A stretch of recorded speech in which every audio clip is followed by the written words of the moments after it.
Do you know why Egypt is so uncomfortable with the Ethiopian new dam, the Grand Ethiopian Renaissance Dam? This is not just a small disagreement about water. This is a question of survival, of history, of development, and of Africa's destiny.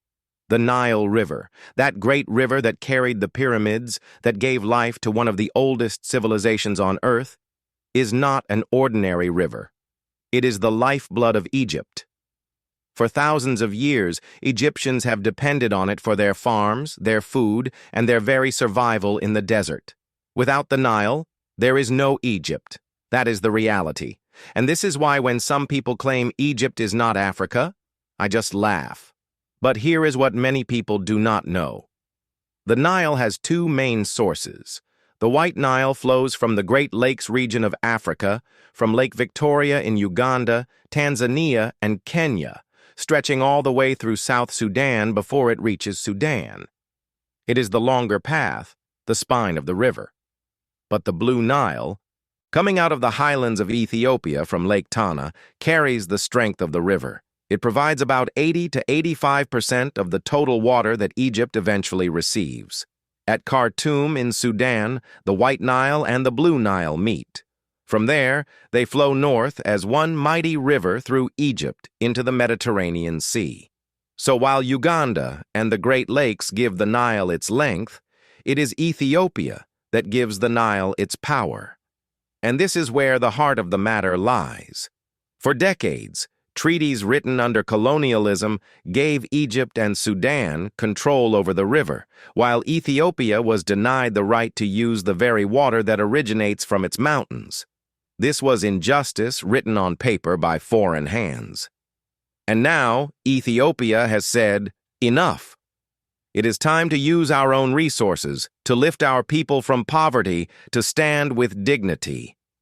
This is why in 2011 Ethiopia began to build the Grand Ethiopian Renaissance Dam, a project so huge that it can hold more than 74 billion cubic meters of water, a dam so powerful that it can generate over 6,000 megawatts of electricity, making it the largest hydropower project in all of Africa.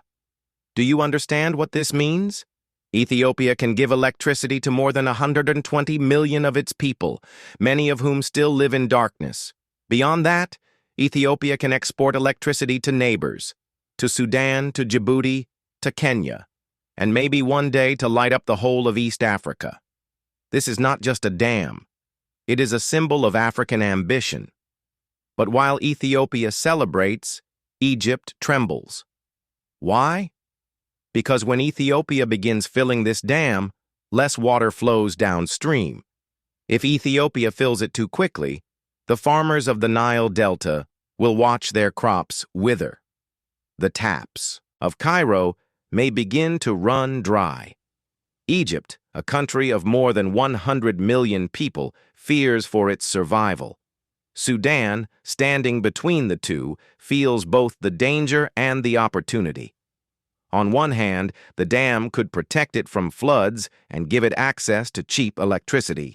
On the other hand, if Ethiopia controls the flow without cooperation, Sudanese farmers will suffer too. So you see, my brothers and sisters, this is why the issue is so tense. It is not because the Nile is short. It is long, yes, stretching from Uganda all the way to the sea.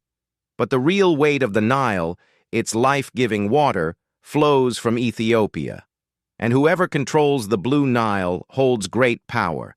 Yet I say this as a son of Africa. Africa's biggest dam must never be a source of African conflict. It must be a source of African pride. We must not allow the Nile, a gift of God to this continent, to be turned into a weapon of division. It should be the bridge that unites us.